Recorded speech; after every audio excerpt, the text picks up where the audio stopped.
tennis court shrouded in mystery, and the man in charge has no answers. So what's going on at Detroit City Airport? Former Detroit Mayor Kwame Kilpatrick appointed a city airport czar, and many say under his direction, the airport has fallen apart. Action News investigator Bill Proctor has the story. Just ask longtime pilot John Pappas. He'll tell you how valuable Detroit Coleman Young Airport is. It's a jewel for the city of Detroit. But John and dozens of other airplane owners in this area have grown weary of the dilapidated storage facilities, lack of maintenance, fuel prices among the highest in the nation, and what they feel is truly bad management that costs the city money and jobs. Almost unanimously, I would say that the tenants believe that the current airport director has been bad for the promotion, for the development, for the maintenance of the airport. The staff, we work, we do the best we can with what we have to work with. I mean, our resources have been dwindling. Former Mayor Kwame Kilpatrick appointed Delbert Brown airport director 8 years ago, but things have not gone very well. Brown has a stormy relationship with his staff and with pilots. Airport customers who'd rather leave than fight over the shortcomings. And in this recent audit report obtained by Action News, there is serious concern about how Brown maintains the books. In this audit from July of 2007 to September of 2009, Brown failed to account for a huge cash discrepancy.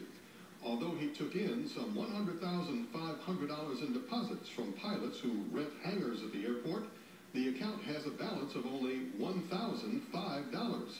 So what happened to the other $99,000? Brown doesn't really have a good answer. The audit also says that the way the airport books have been handled, there is a, quote, high risk of an undetected theft of city funds, unquote. Action News captured this on a recent trip to City Airport. Old, rusted equipment and scrap metal, the staff tells us, has been sitting on the property for a decade or more. Oil and other materials on the grounds and stored in these bins. When Delbert Brown took over as director here, the storage hangars were full, and pilots were actually on a waiting list hoping to store their planes. But with Brown in charge, things have changed quite a bit. There's a 50% vacancy rate now, and you won't believe what Brown decided to do to make money. These are state-of-the-art tennis courts installed in Bay 12, once a sizable hangar storage space. A source tells us that Kwame Kilpatrick's high school friend put them in. That same man allegedly installed a golf facility and archery range, which have since been torn out. Brown tells us the goal was to rent out the tennis court and other facilities to raise revenue. Nowadays, again, we talk about revenue matching costs.